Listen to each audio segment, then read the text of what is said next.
stations are tuned in too. The views and opinions expressed in this podcast by the host or the guest do not necessarily reflect the views of Paranormal Buzz Radio or its sponsors. Use of any materials produced by Paranormal Buzz Radio without express written consent is strictly prohibited. For information on everything Paranormal Buzz Radio has to offer, visit our website, paranormalbuzzradio.com. Like us on Facebook, follow us on Twitter and Instagram. Listener discretion is advised.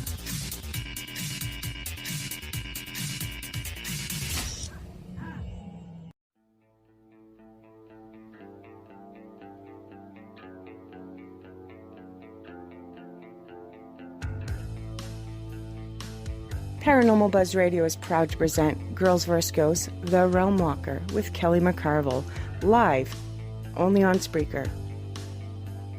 Every Wednesday night, 9 p.m. Eastern, 8 Central, 6 Pacific. And as always, join us in our live interactive chat by going to Spreaker.com or downloading the Spreaker app for your devices.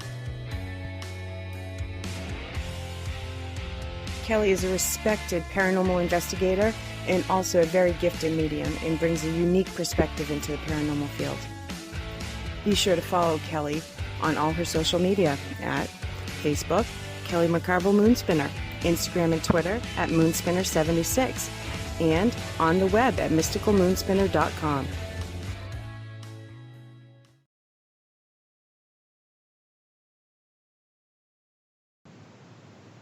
Hey everybody, happy Wednesday night and welcome to The Realm Walker. I haven't even gotten 10 seconds in and I'm stumbling over my words already.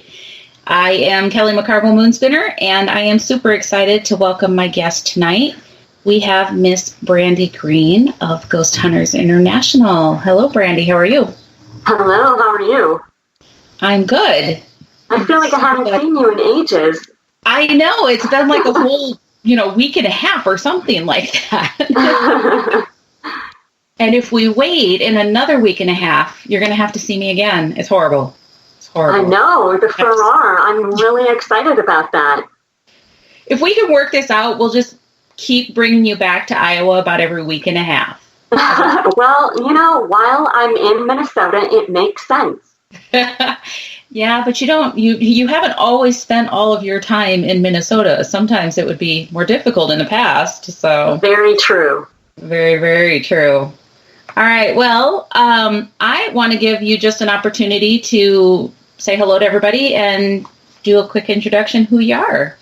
Okay. Well, thanks to everyone who is actually paving out their Wednesday night to actually listen to me ramble on, as I do. So I am probably most well known from my time on Ghost Hunters International on the Sci-Fi Channel. I did an episode of Ghost Hunters as well. I've traveled to 40 countries, 6 continents, most of the United States. Most of the time investigating paranormal claims. I've been to some of the claimed most haunted locations all around the world. And then now I am focusing most of my attention on television production. You're just working on television production. I have a few other things kind of, brewing, but yeah, primarily. That's just it. Yeah, the production side of things sounds ridiculously hard just from the conversations that we have had. So yeah. No, I will say it's a lot easier just showing up and having a camera pointed at you, all for 21 hours in a day, versus actually being on the production side. That's no joke. Right. All right, so we do have chat going, everybody. If you are not currently in chat, if you sign into Spreaker.com, you can create an account real quick, and you can jump in there and ask questions on your own. And I will try to watch chat and keep up with your questions that you have for Brandy, but of course I have a million questions for her too. Of course, the first question, how did you get into the paranormal? Well, it's kind of a long, drawn-out story, so I'll try to shorten it up. Basically, my mom was always a believer in the paranormal. She grew up in a really large family, and they were all pretty much into it. Full-on believer. My dad, total skeptic, doesn't believe in any of it. And so coming from that, I think I just always kind of wanted to know, well, who's right? Is mom right or is dad right? And, I kind of grew up being pretty skeptical myself, but I just had a profound interest in it. So when I was about, 16 or so, still in high school, I had a friend of mine. She and I would go out and we'd go to old decrepit barns. Exactly. And the typical places, Right. And that's kind of where it started. And that was back before Ghost Hunters. I think the show that was on was Most Haunted. I think that was like the only paranormal show kind of on TV at the time, which was, ridiculous. And, Yeah. But yeah. I mean, at the time, it was extremely entertaining because that's all we knew. But it definitely was. And from there, I ended up forming my own paranormal group based out of the Twin Cities. And that's kind of where, that was back in the MySpace day, if anyone remembers MySpace. And I had met Barry Fitzgerald through MySpace, and we always talked shop. We always talked about the different gadgets and different experiences. And one day I was like 22, 23, and I had gotten my first job that had like the 401k, and I was adulting finally, right? And it was a depressing job. It was in debt recoveries. Oh.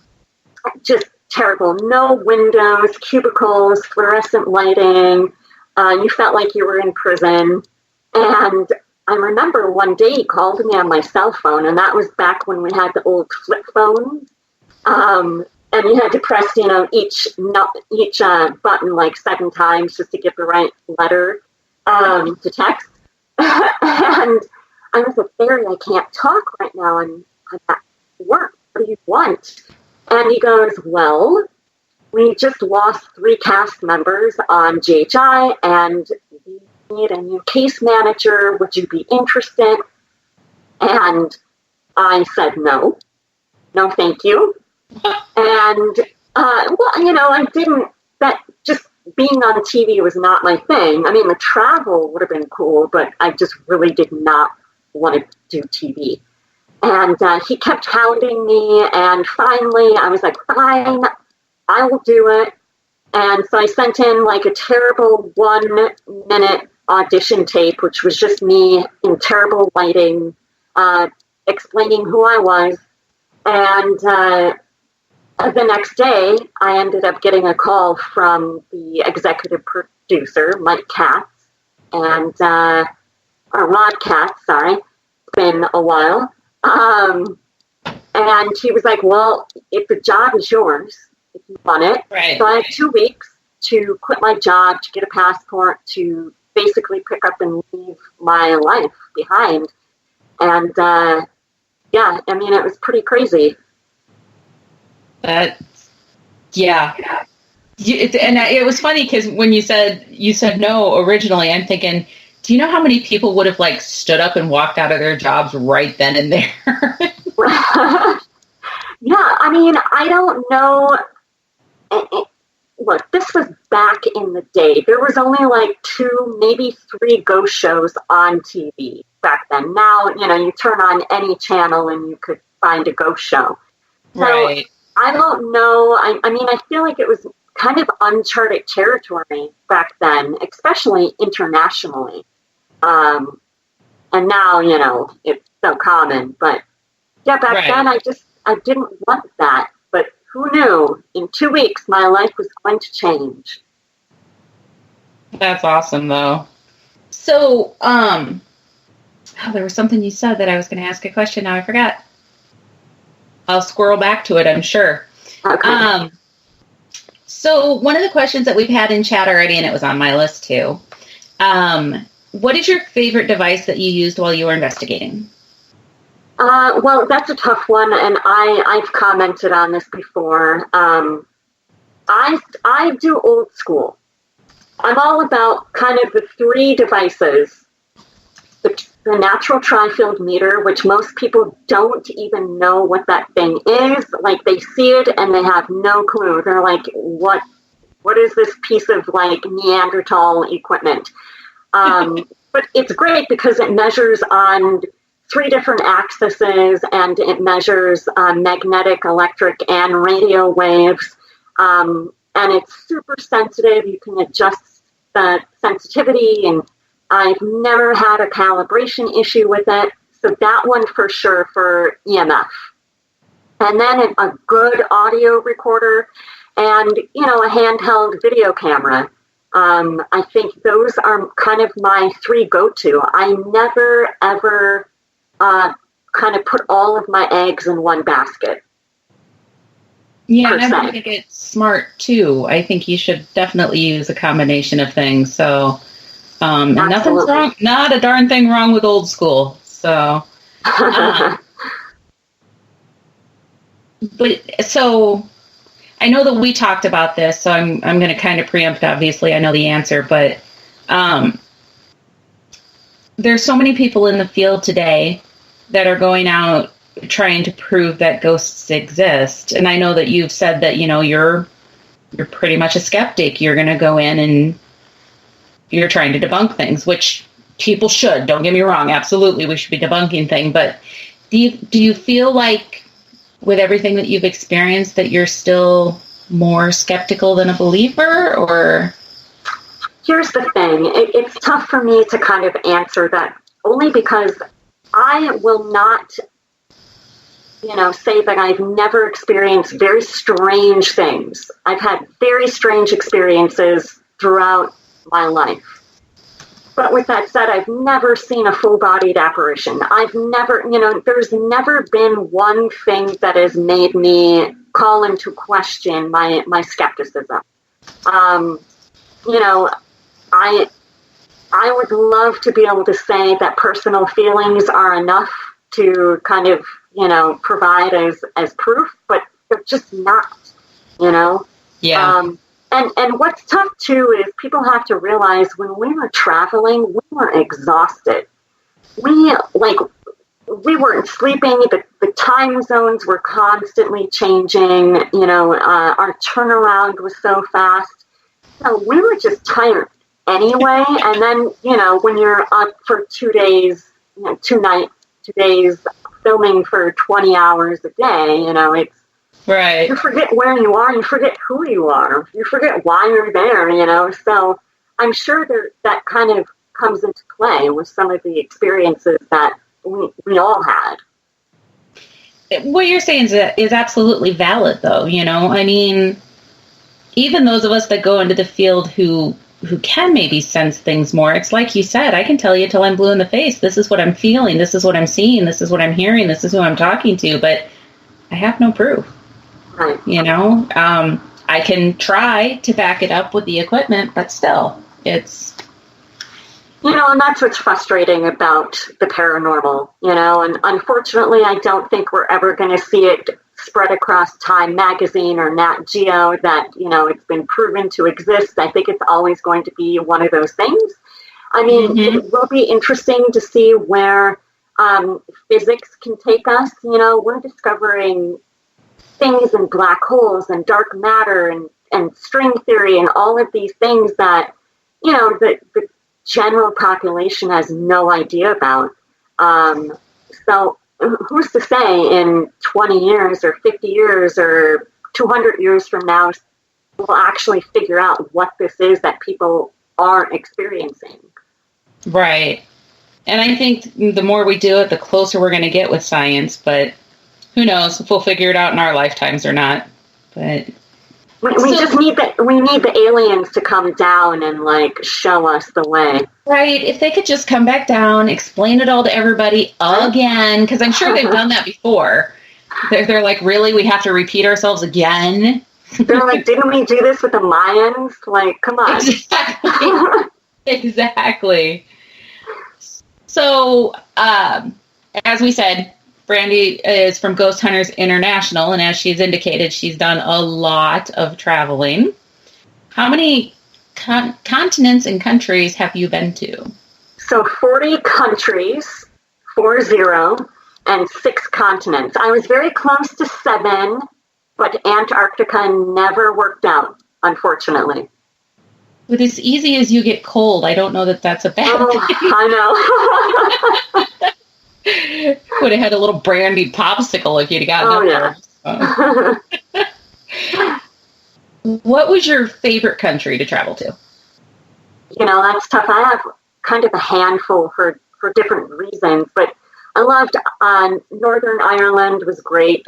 Some of my ancestry is Irish. And I felt like Northern Ireland, up around Rathlin Island and County Antrim, it's non-touristy. You know, you go to Dublin, you go all those places, but you kind of lose the Irishness because they're trying to cater to Americans and different right. cultures. But loved that. Loved Brazil. I loved Italy, of course. Costa Rica was awesome. I could go on. What were your least favorites? Chile. I'm sorry, I just did not like Chile at all. And I think it was just because of the locations, like the areas that we were kind of stuck in. And I got food poisoning in Chile. That was actually one of 2 times I got food poisoning. And the other time was in Nottingham, England, and I had to be hospitalized. I had to be taken from set to the hospital, and like 3 hours later, I had to go back to filming with like the IV like mark still in my arm and like the bandage. It was bad. Oh my gosh. Well, that kind of wraps into one of my questions because I have to ask. I mean, I'm a picky eater. You spent enough time with me at this point to probably know that.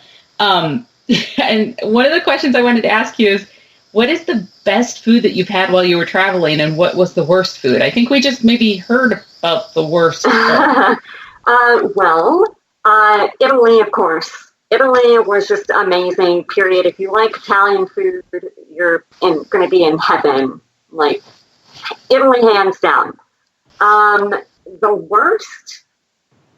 Yeah, I would have to say Chile or Peru.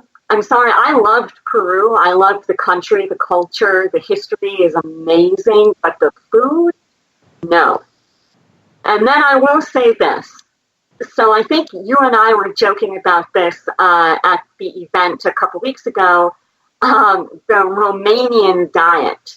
Yes. And the Romanian diet basically is what I call horse meat or grilled boneless chicken breast.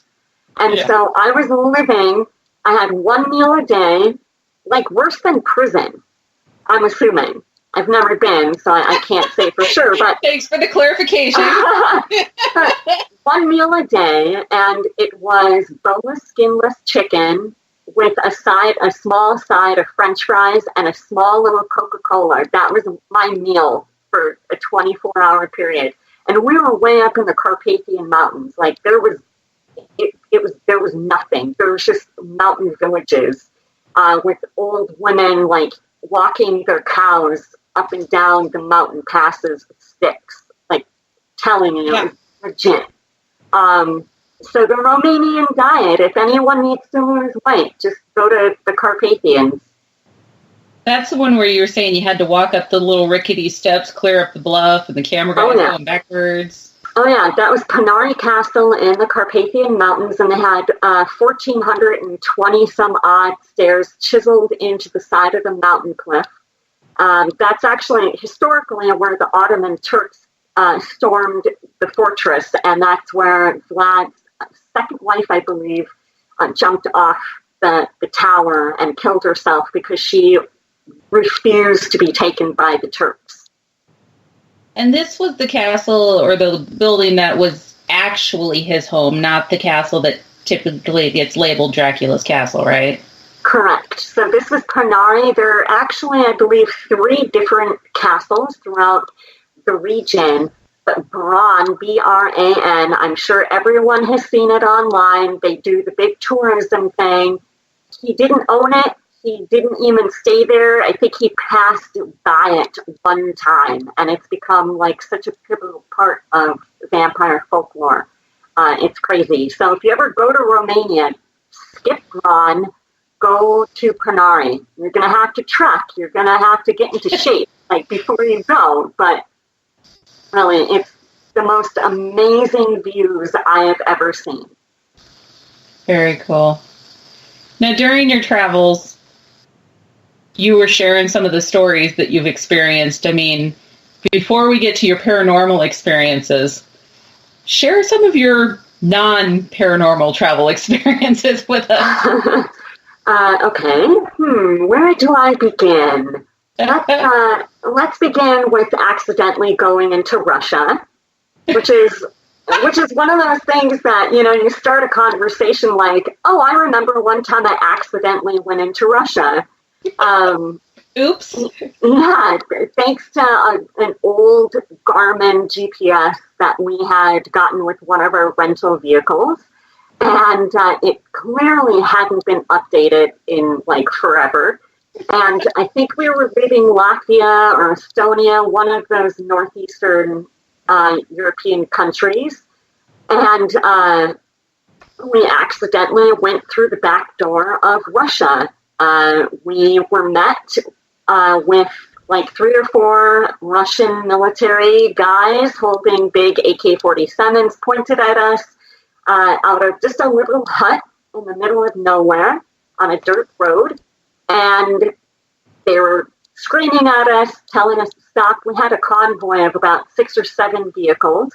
So we had to hand over our passports and try to just point to the GPS. Like, no, really, trust us. We did not mean to go to Russia. Like, GPS.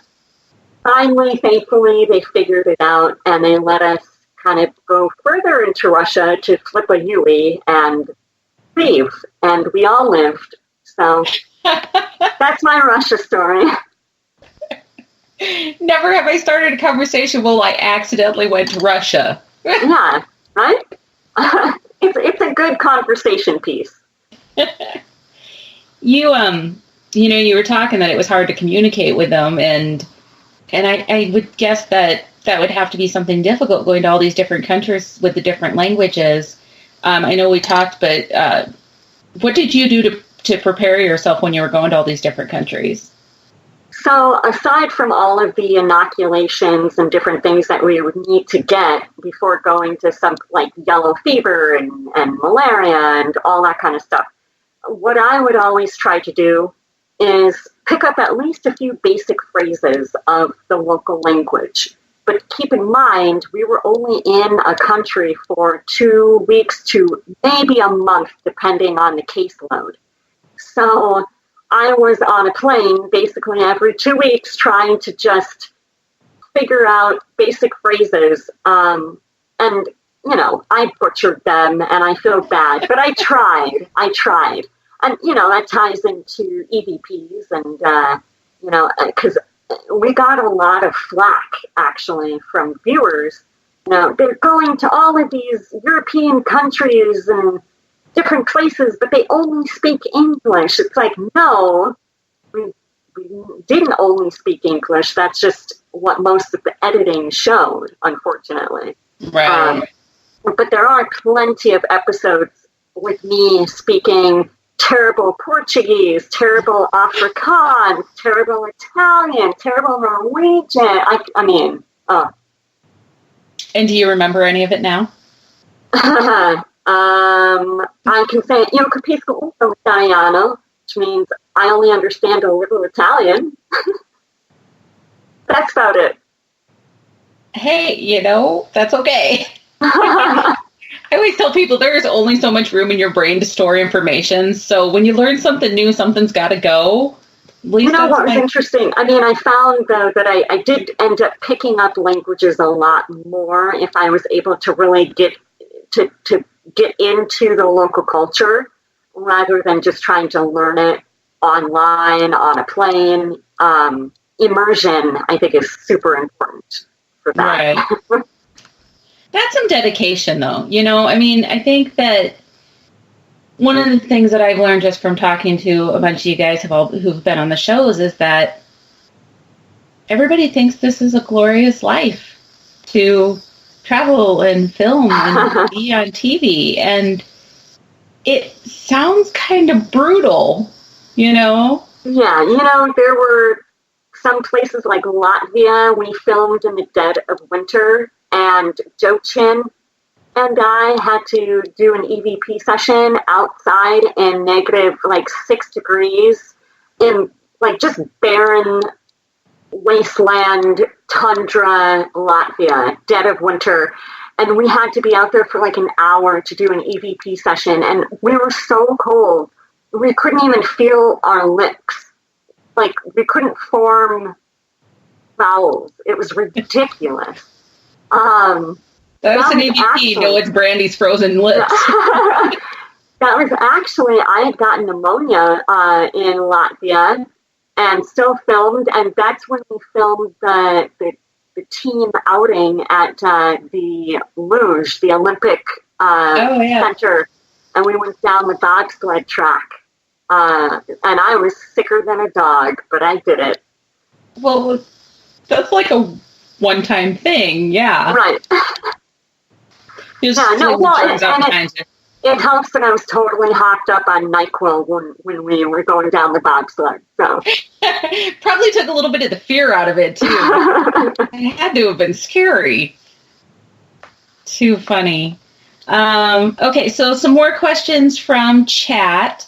Who would you like to investigate with that you haven't already, and why? That's a tough one. I mean, I will fully admit that I don't really watch paranormal TV. Maybe people think that's odd. I was a producer on the first season of Haunted Towns, and so that was kind of the only other group that, since GHI and GH, that I ever really worked with fellow paranormal investigators. I would say Grant. I know we kind of joked back and forth about, God, we've been in this forever. We're on essentially the same shows, and we still have yet to actually investigate together. So I don't know. That's too funny. You'd have thought somewhere along the lines you two would have crossed paths and investigated together, but... Yeah. I've only met him once in person very briefly when I did the crossover episode, and that's it. Huh. All right. Well, on that, kind of going with the same theme, the people that you did work with all the time from Ghost Hunters International, do you still keep in touch with all of them? Dustin and I have remained really good friends. I love that guy. He's like the brother I never had. But, other than that, I feel like everyone kind of went their own way. And, I couldn't even tell you what people are doing anymore. I have no idea.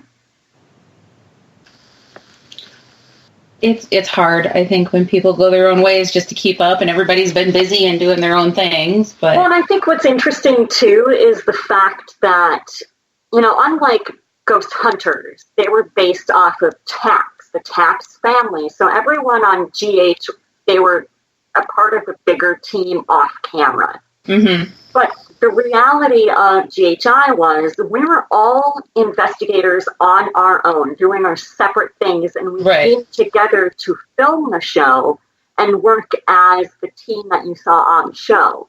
When we weren't on the show and we weren't on the road together, we went back to our own teams. We did our own thing. So, it was very different in that respect. And something actually I was thinking about the other day because someone had mentioned it. And we used to get a lot of, complaints about, oh, you guys always say, oh, did you see that? But no, we didn't, because the camera guy wasn't filming in that position, or that direction. Well, no, he wasn't, because that wasn't his job. His job was to film GHI, right, GHI was a show that documented paranormal investigators trying to document the paranormal. So it was our job to capture that. It was the camera crew's job to capture us and what we did and how we did it. Right. So, and I still get that. And it's like, I'm sorry, but that's how it is. I don't know. Well, and it's just a given. If something really, really cool happens, you don't have a camera pointed at it. Come on. Yeah, it's just a story of my life. Yeah, definitely. It seems like I cannot tell you how many times I just shut down everything and then something really cool happens. It's like, have you just been waiting all night? Really? Come on now. Right. Exactly. So we asked about your experiences that were non-paranormal. What's some of your neatest paranormal experiences that you've had? Well, whether or not they were, truly ghostly or not, there was one that kind of sticks out, and we were in South Africa, and we were at the Cape Town Castle there, and it was kind of nearing the end of the investigation, maybe 2 a.m. or so. And I had told my camera guy and my sound guy, I'm like, okay, I'm going in solo. And they start following me in. I'm like, no, I'm going in solo. You guys are staying out there. So they set up the camera on sticks and all of that. And I went into this torture chamber dungeon by myself, pitch dark, sat on the floor with the tri-field and an audio recorder, and just sat there and conducted an EVP session, and nothing happened. I was in there for what seemed like forever. And just as I was about to kind of call it, I felt what felt like a hand lightly brush down the front of my face. And, as a girl or anyone with long hair, you check to make sure you don't have flyaways or, there's no spider webs. And there was nothing in there. And when that happened, the EMF meter spiked. And it was the one and only time I couldn't get it to do it again.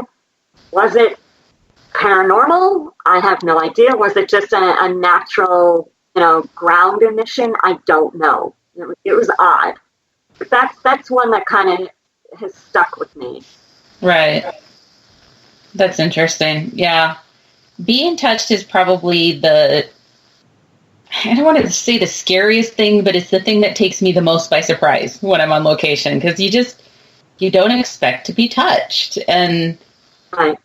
Well, and there was another place in France, and I had posted actually on my public Facebook page like a video link to a bunch of clips from GHI, and it's in one of the clips. But myself and another investigator, we were in a cave system in France, and all of a sudden I just felt like I was on a roller coaster.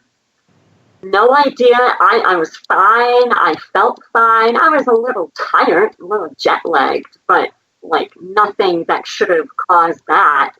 And when that happened, later on I found out that our camera guy, who was also running audio, in his earphones, he heard a growl. Well, what sounded like a growl. And it was the only audio device that picked it up. No idea what that was. Obviously, my first thought is, well, that it's weird that I felt that way, but maybe it was just his stomach. Like maybe he was hungry or something like that. But again, it can't be put forward as evidence. It's odd. Yeah. I know Shay, the producer of the network here, she has a real hard time with the word evidence for exactly what you're saying. It's not really evidence. It's data that we've gathered. It's footage. Experiences that we've gathered. So, yeah, totally get it. All right, let's see. Sorry, I keep bouncing back to my sheet because I'm trying to record the questions as they come in. Let's go to a non-paranormal question. So outside of your production and everything else you do for your normal muggleness, what are your hobbies? What do you enjoy doing? I love gardening. I know that's your favorite thing to do, Kelly. Yeah, not so much. No, if I didn't kill everything, I might like it better, but... I don't know. It's like my happy place. Like, it's quiet and calm and away from everyone and everything, and I can just kind of focus. And that's probably one of my big things that I love to do. But, truthfully, I love to move around a lot. I used to train in mixed martial arts. And so I haven't done that in a couple of years, and I really would love to get back to it. But yeah, I was pretty into that for quite a while, actually. You take some pretty rocking pictures too. Oh, said things that you grow and other things, I'm sure, but all right. Let's see here. Do you feel that the field is currently going in the right direction? And what would you change if you could? That's a tricky one. I feel like now it's much more mainstream. And, there's kind of, unfortunately, I feel like more of a stigma now that it's gone so mainstream than there ever was because of certain shows that are on TV that, look, GHI was not perfect in any way, and neither was Ghost Hunters. But right. We at least tried to provide alternative explanations, and not every location was a ghost, not every feeling was possession, and so the layman that goes in and tunes into one of these shows, that's what they're seeing, and they're assuming we're all just fakes and freaks, basically. But that's not the case. And being able to do events, I get to meet a lot of people that are like-minded and that are very normal. They just so happen to be interested in the paranormal. So I definitely think that we're kind of in the middle right now. And I think that with more people pushing and, getting their own radio shows or doing, more of these bitty, series and stuff like that, we're being able to see the reality of ghost hunting. And not reality TV ghost hunting. That makes any sense. That does make sense. Yeah, absolutely. And just getting some good people back in the field would be great. So and it's tough because a lot of these people that are just coming into it, they're just simply emulating what they're seeing on these TV shows. Right. They don't do the research themselves. They don't read on what these different pieces of equipment that they're using actually do or what they were originally meant for. They're not reading anything about, physics. They're simply doing Simon Says with these shows. And it's frustrating. Agreed. Just put out a plug. One of the things she mentioned was Vidi. I know you guys have heard me talk about it a lot before on previous shows, but Vidi.space is it's an online streaming network that's produced by Nick Groff and Elizabeth Saint, and they bring in just a bunch of wonderful talent that produce different shows and different documentaries and put everything out there for you guys to watch. It's definitely worth it if you haven't checked it out yet. So, yeah. All right. So, what was your most moving case, or what case do you feel like affected you the most? There were a couple, actually. One was Clark Air Base Hospital in the Philippines. There was a lot of soldiers that lost their lives there, a lot of American soldiers that lost their lives there. And maybe because, we think Vietnam is so, it wasn't that long ago. And we had gotten what sounded like an EVP saying, who won the war, essentially. And so there was just a lot of sadness that kind of encapsulated that entire place, just the history and just the place itself. And nature has sort of reclaimed this giant structure, and it's just very moving. And so what we did before we left that location was just sort of tell them the war is over, what the outcome was, and that they're good to move on now. They don't have to stay around. I don't know. It just sort of stuck with me. Another location was in Costa Rica, and it was Carlos Duran Sanatorium. And I had gotten, it used to be a TB hospital and other things, and a lot of kids died there. And a piece of audio that I had gotten, I believe I was with Joe Chin at the time, it sounded like a little boy saying, "Mama." And so I don't know. Look, I don't know if it was actually a ghost saying "Mama," but that's exactly what it sounded like. It could have been audio pareidolia. I don't know, but there was something about it that just kind of like hit me. Yeah. So those two specifically stick out. Yeah. It's hard sometimes, whether it's real or not, just to think about some of the things that happened in the different locations that you go to. And I mean, I haven't even been to any place nearly as notorious and historical as some of the places you've been, so I can't imagine. Yeah, I mean, and there are a lot of other places too that, I know people kind of don't like provoking, and generally I don't provoke, but I feel like depending on the case, there's certain situations, certain cases that provoking, I think, is acceptable. We were in Argentina at the Grand Hotel Vienna, and that's where apparently they had a lot of Nazis come hide out after the war. And it was like the spa, and they claimed that some of them even got facial restorative surgeries and stuff to change their appearances. And so I had kind of maybe more fun provoking the potential Nazis that were in that location than maybe I should have. I don't know. Of course, none of that made the episode, which I'm super bummed about, but that was another one that sticks out to me, but for different reasons.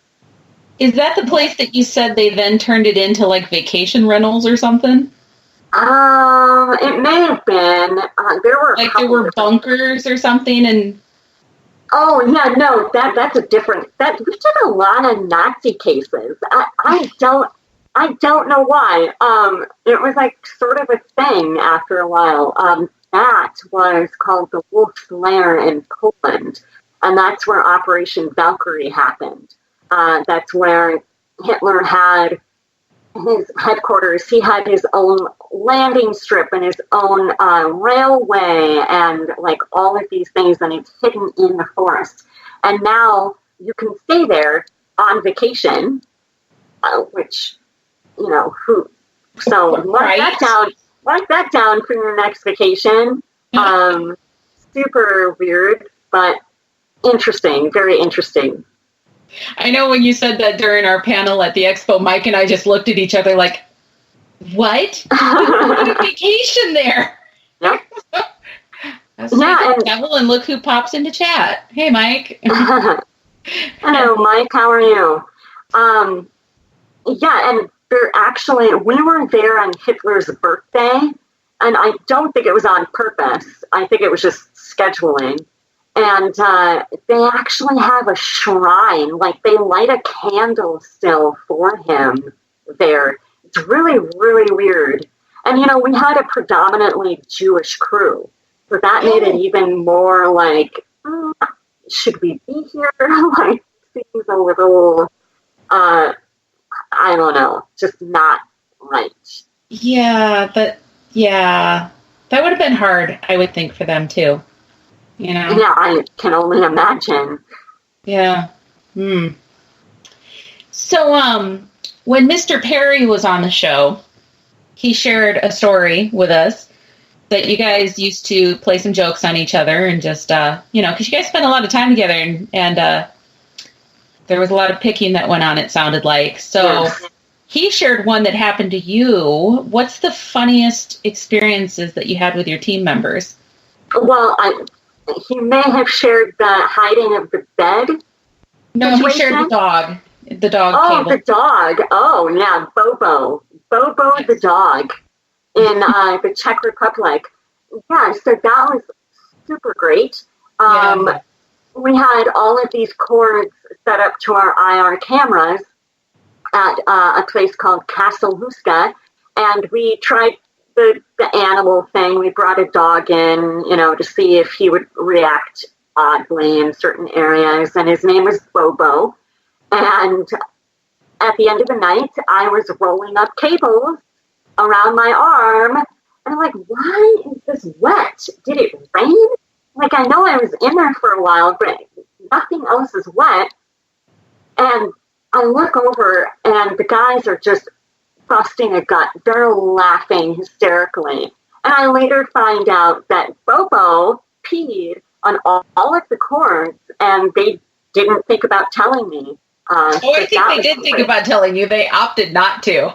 And then there was another one where they thought it would be funny to hide people's beds. They went around and they hid, I can't remember like whose beds they were, crew or cast, but there were missing mattresses in Kambaquita Hotel that were just like missing for like an entire night.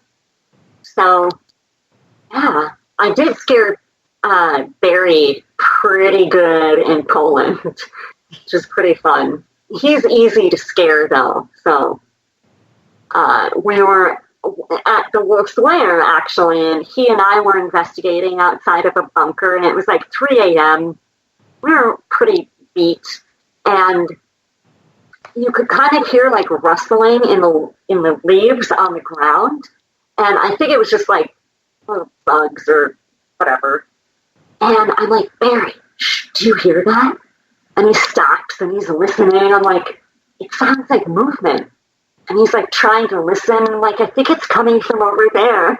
And he bends down, and I just like screamed really loud, and he jumped. He like literally left the ground. He jumped and screamed, and it was hilarious. That's awesome. That's awesome. You were the only girl on the crew, right? For a while, yeah. When I first joined GHI, it was just me, Dustin, Barry, Rob, and Andy. That was it. Yeah. Yeah. That was interesting. Interesting is a good word. I went to a lot of work. It was. Well, I had found out later that when I first joined the show, they tried to scare me, like, on camera. They did everything they could do for, like, 2 weeks, production too, like, to try to set me up for, like, scares. And it never happened. And then they realized, oh, okay, well, that's not going to work. And so they just stopped. And, yeah, they knew I just wasn't one of those girls, you know, stereotypical scared girl. One of the jumpy, screamy people. Yeah. With cameras on you all the time, I mean, you've been saying that you've taped for a ridiculous amount of hours a day. What's like the worst thing they ever caught you doing on camera? There was a time, I think it was in Ireland, and it was kind of, I think, nearing sort of the end of like my time on the show, and everyone was exhausted, and I think we were just all kind of done for a while. And I don't remember the context at all. Actually, it happened twice now that I think of it, 2 different locations, but they caught me on camera. I was investigating with Ashley, who was kind of new to ghost hunting, new to the team. And I was trying to get her to help me do something, and she just wasn't getting it. And I literally like had the worst look of irritation on my face, and I rolled my eyes, and I was just like, oh. And they caught it on camera, and I honestly didn't even realize I had done that. But anyone that knows me, like, well enough knows that, like, I'm very expressive with my face, even when I don't think I am. Like, the pictures I posted from the panel from the event the other couple weeks ago, like, ridiculous. And that, I think that happened one other time. But, yeah, I mean, that's the worst, I think. I behaved. That's the whole reason I don't have a video camera at my office at work, because I don't control my facial expressions. Oh my gosh. Well. I know, it's terrible. Yeah, there's a lot of eye rolling that goes on, so I don't have a camera. In your opinion, what's the most haunted location that you've been to? Well, that's tough, because I've never deemed a location haunted, ever. The place that was, like, full of the most strange experiences, I would say the Wolf's Lair in Poland, Cambuquita Hotel in Cambuquita, Brazil, and the San Lucas Island prison in Costa Rica. Mm-hmm. Yeah, that one was super strange. That's where basically it's an island prison, sort of like their version of Alcatraz. And there was a lot of really terrible things that happened there. One was a nurse was actually murdered and then raped and then cut into pieces by some of the inmates. And we had captured some very interesting stuff that I still scratch my head about when I think about. Yeah, very odd. Yeah, that was an interesting one for sure. We talked a little when we were talking, because you've been to all these cool places all over the world. But here, you've been places, obviously, but here's lacking a little bit. It's pretty hilarious. Like I told you, so I'm from Minnesota. I kind of bounce back between LA and Minnesota. I'm in Minnesota now. And the first time, like, I went to Iowa, I, like, found out just this year that Iowa is crazy into paranormal. Like, it's everywhere. You close your eyes and throw a rock and hit something that's haunted. Mm-hmm. I had no idea this entire time. I've never been to Eastern State. I've never been to, Pennhurst. All these places that are super big in the States, I've never been to. So, yeah. I'm going to Pennhurst in a couple weeks. I'm pretty sure I could snag you an invite if you're interested. No, I mean, I'm hoping to change that, in the future. I'm hoping to do some more stuff stateside, but I sort of did everything backwards. You're right. Normally you explore what's around you first and then, expand, but I did it the opposite. Well, I know we talked. We'll see if we can get you into some of the places around here. All right, cool. Hint, hint. Stay watching. So on the note of places you haven't hit yet, do you have a bucket list of places you'd like to go?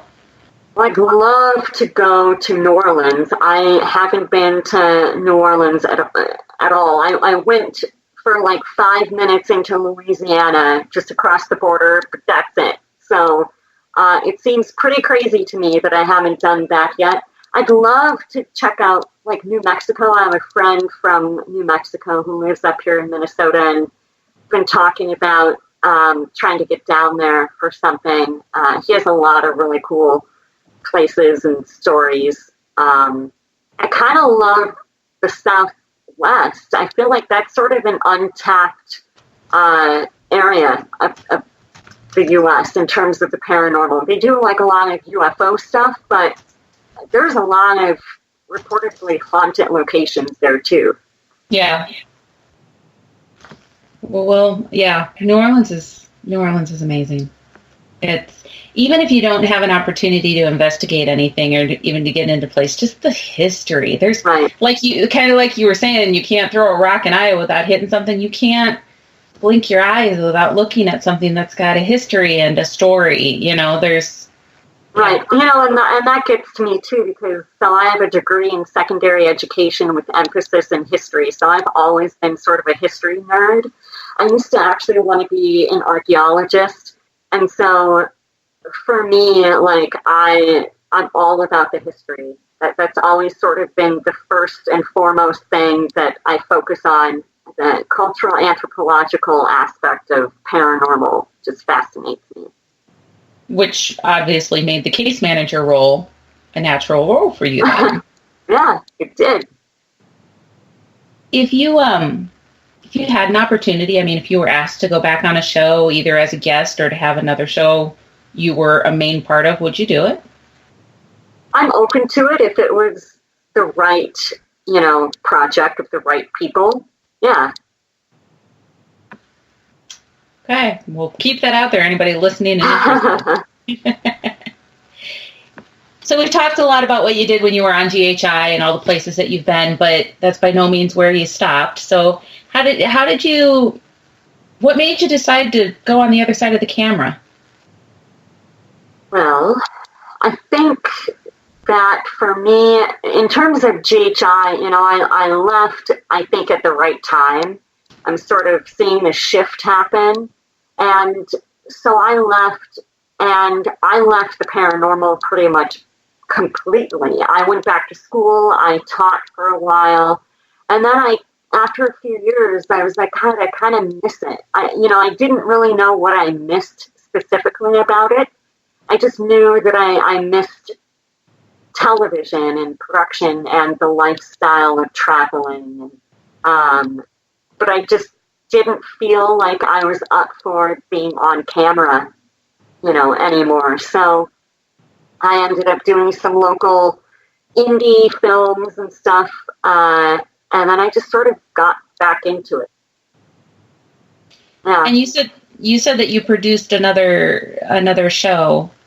Do you want to remind everybody what that was? Yeah, so I was a producer on the first season of Haunted Town. Prior to that, I was working production on the show Bizarre Foods, Delicious Destinations on the Travel Channel.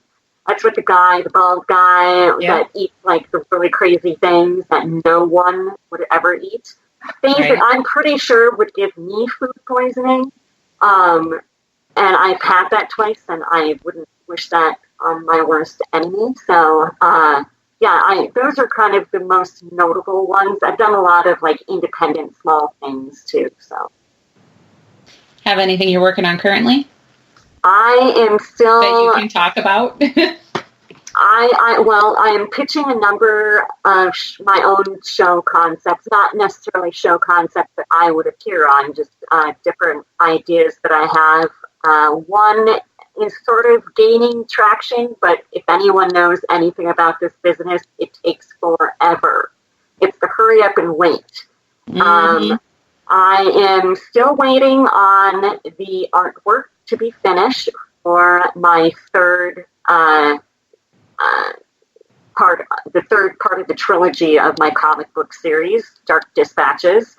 And the second draft of that, the film version, is about halfway done. So, there's always something going on.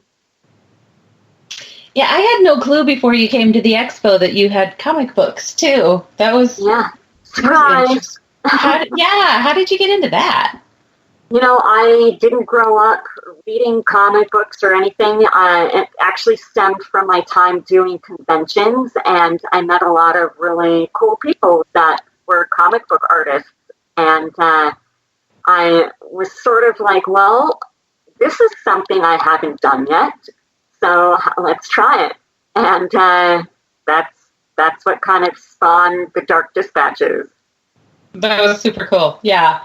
It was not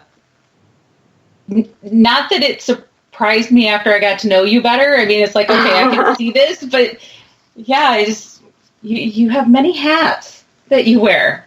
I do. I've kind of done a lot of things in life.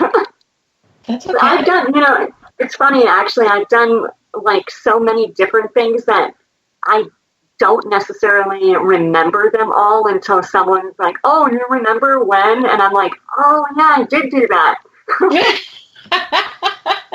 Have you ever been to? Yeah, you have to stop and scroll through the 40 places. Seriously. Yeah, it's true.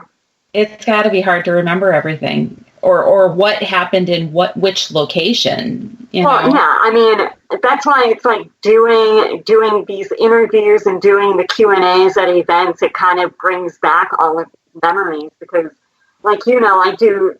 It's based off the Q&A. My discussion is so I end up talking about things that I haven't even thought of in years. Yeah, definitely. Have you ever thought about writing a book about all your experiences?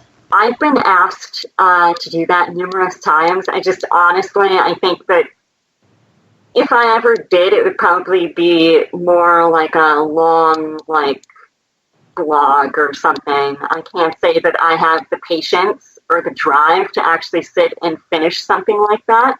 Mm-hmm. I can understand that completely because I've been asked the same thing, and I've started trying to jot down some of the things, but my brain, being the Virgo logical person that I am, I was trying to write it in order like you would read a book. It so doesn't work that way. Nope. So now I've decided I'm just chunking in parts, and we'll figure it out later for order. So before I ask Kim's question, I want to ask what you have coming up in the very near future. Well, actually, what's coming up in the very near future is I'm investigating for the very first time in Iowa at the Farrar Schoolhouse on the 10th of August. So that should be a lot of fun. And if you don't have your tickets, you need to get them. Now. As soon as this is over, go on and buy your tickets. Yeah, they're going quick now. So, yeah. August 10th at the Farrar Schoolhouse. This is an event that Brandy is joining myself and Coyote Chris Sutton and Chris Nielsen of Paranormal and the Southern Gypsies at. We'll all be leading the investigation that night. We'll be doing presentations. Each one of the investigators will get their own presentation, and then we'll have a Q&A panel of everybody at the end.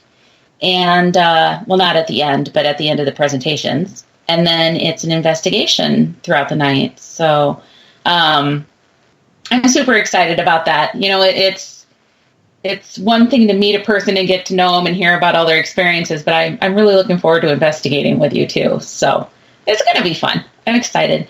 So what brought that up was Kim was asking, are you going to have your comics at Farrar when you come up? Down, yes. Yes, I will. Actually, I need to order some more for future events because the last event, a lot of them were sold. So I have a few left. So if you want one, I really highly suggest if you're going to be at Farrar, pick them up there. Yeah. Yes.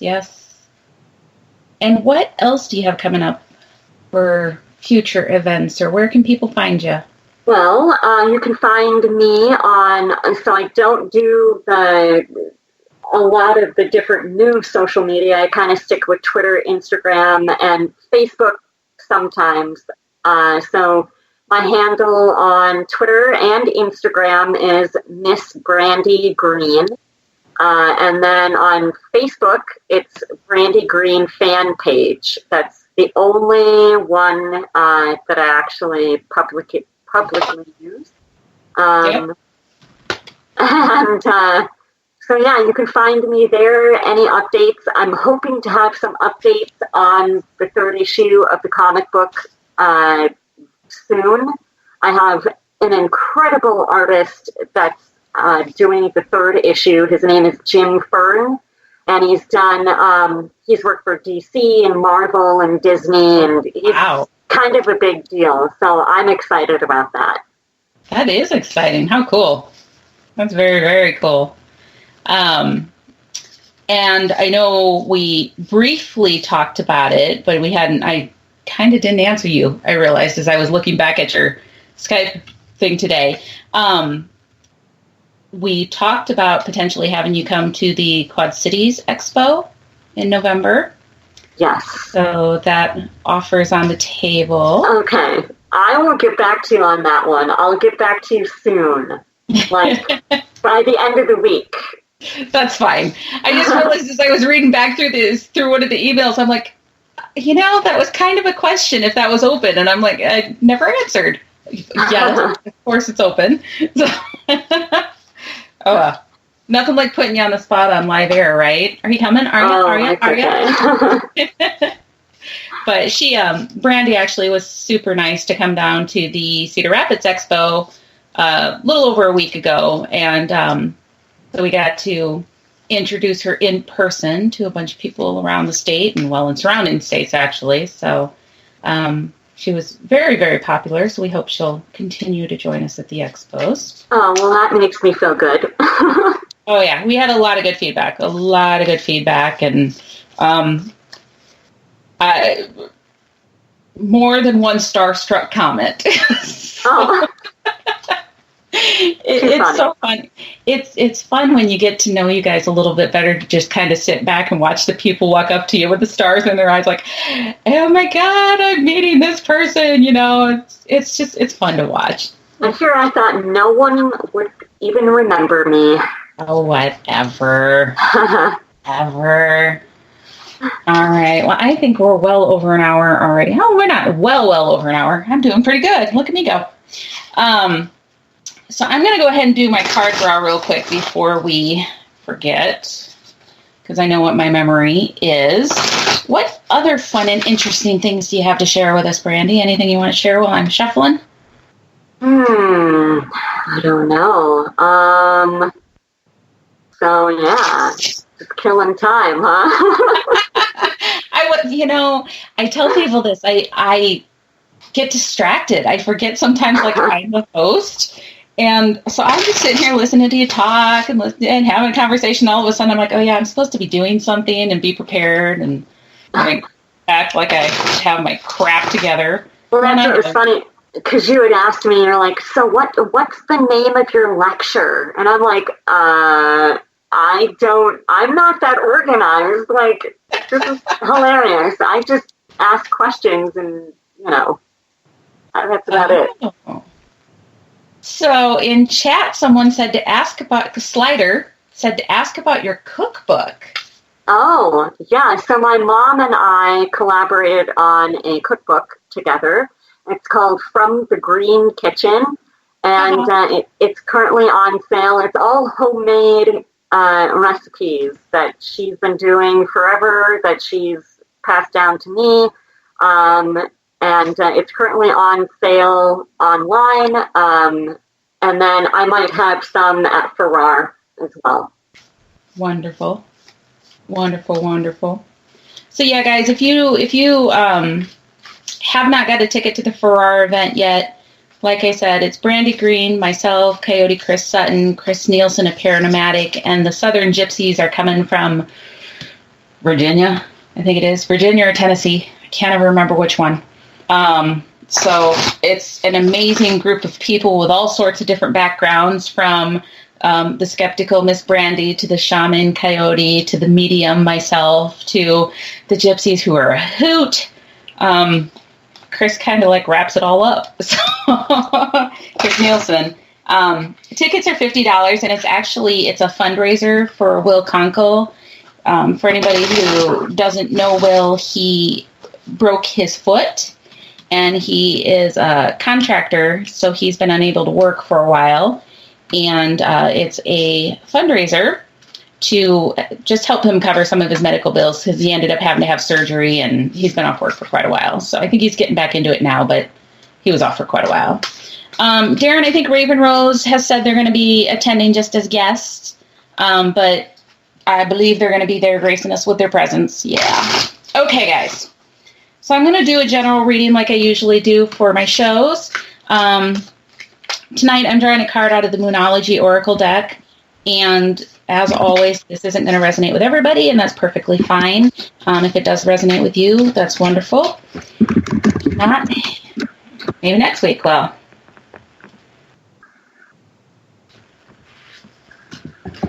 all right, so the card that I drew tonight is the New Moon in Gemini card, and this is saying that communication is key. So a successful relationship usually comes down to one thing, communication. And the New Moon in Gemini card is all about the start of a new cycle for communicating with the person at the center of your question. Talking things through is the answer to whatever it is you're asking about. If you can't talk to that person, you can journal about it to yourself. Emails, text messages, and all other forms of communication will also help you now. If the issue you're asking about concerns a sibling or neighbor, there's a new start coming, a time to wipe the slate clean and start over. This card could also suggest that you've been too frivolous lately and need to get grounded again. But most importantly, drawing this card emphasizes the need to communicate. So what this card is saying to me, guys, is obviously it talks a lot about communicating with other people, but I think it also has to do with communicating with ourselves. We get so busy in our lives that we sometimes forget to slow down and just really have that conversation with ourselves. How are we doing? What is it that we need right now? What is it that we want right now? Are we honoring ourselves and our own energy? You have to take care of yourself before you can take care of other people. You have to have that relationship with yourself before you can have that relationship with other people. So don't be afraid to communicate with yourself and with others. Be honest about what it is that you're feeling with yourself, and be honest with other people about what it is that you're feeling and what it is that you want, how things are going.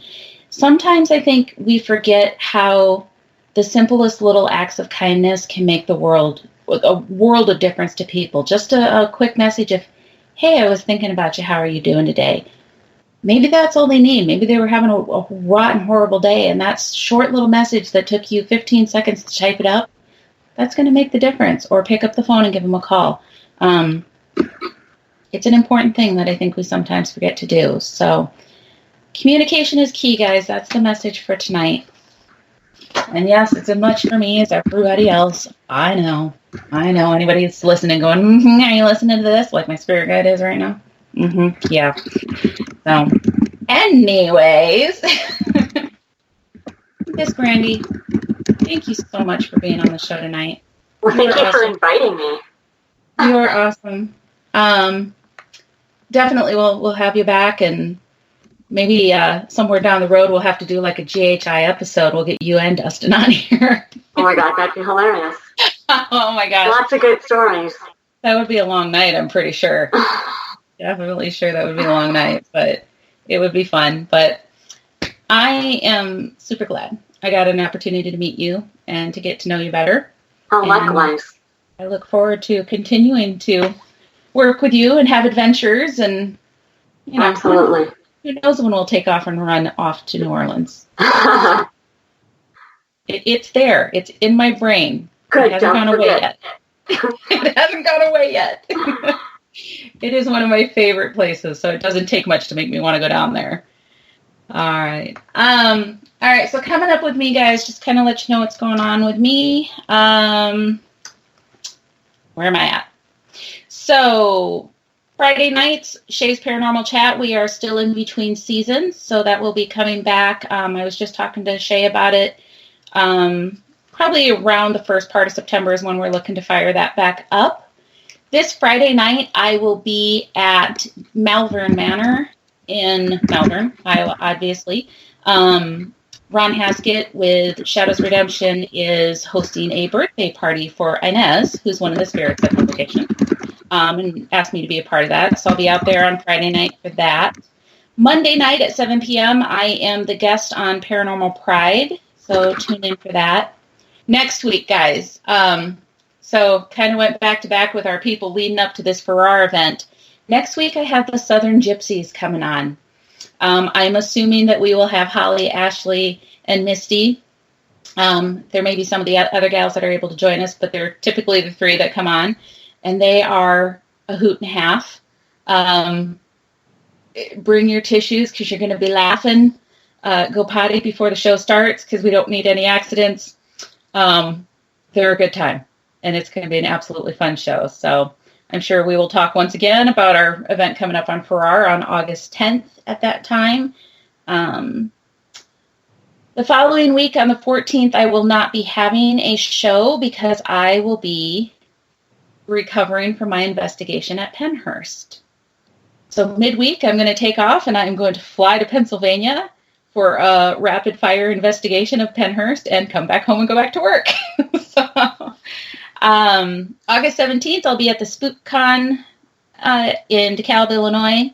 And then the following weekend on the 24th of August, I will be up at the MI Paracon. And that's in Sault Ste. Marie, I believe, Michigan. And that's a huge one. I'll be up there with some of Brandy's pals. And Dustin will be there, and I think Grant's going to be up there, and I can't remember who else, but a bunch of the big dogs will be up there. So it's going to be a blast. That's as far as I'll go to harass you guys for now. So, all right. Any last words, Miss Brandy? No, just thank you for having me, and thanks for tuning in and listening to me ramble. Absolutely. A huge shout out to everybody in chat. I was watching chat. I know I didn't do shout outs and I failed, but I see you. I love you guys. Thank you so much for listening. If you are listening to this on a playback, we appreciate you just as much. And be sure to jump in and give the show a like so Shay doesn't fire me. And Shay won't fire me, I hope. Anyways. Join us next Wednesday when we have the Southern Gypsies. Brandy, thank you again. I will see you very soon. I'm sure we will talk before the 10th, but yeah, we'll be in touch, and I'll see you soon. All right. Thank you, everybody. Have a great night.